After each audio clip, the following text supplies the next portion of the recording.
தேனியில் நாம் தமிழர் கட்சி பொதுக்கூட்டம் நடைபெற்ற இடத்தில் வந்து வாக்குவாதம் செய்த தாவேகா நிர்வாகியின் காரை சிறைப்பிடித்து கண்ணாடியை நாம் தமிழர் கட்சியினர் உடைத்ததால் பரபரப்பு ஏற்பட்டது. தேனி பங்களாமேடு பகுதியில் நாம் தமிழர் கட்சியின் பொதுக்கூட்டம் நடைபெற்றது. இதில் அந்த கட்சி நிர்வாகி சாட்டை துரைமுருகன் பேசினார்.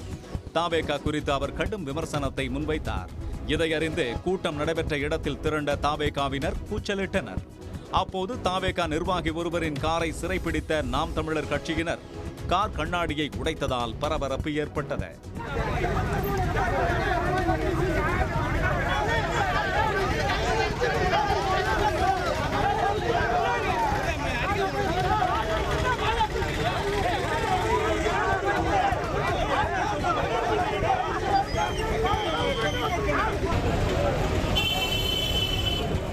தேனி துணை காவல் கண்காணிப்பாளர் முத்துக்குமார் தலைமையிலான போலீசார் இருதரப்பையும் சமாதானம் செய்து அனுப்பி வைத்தனர்.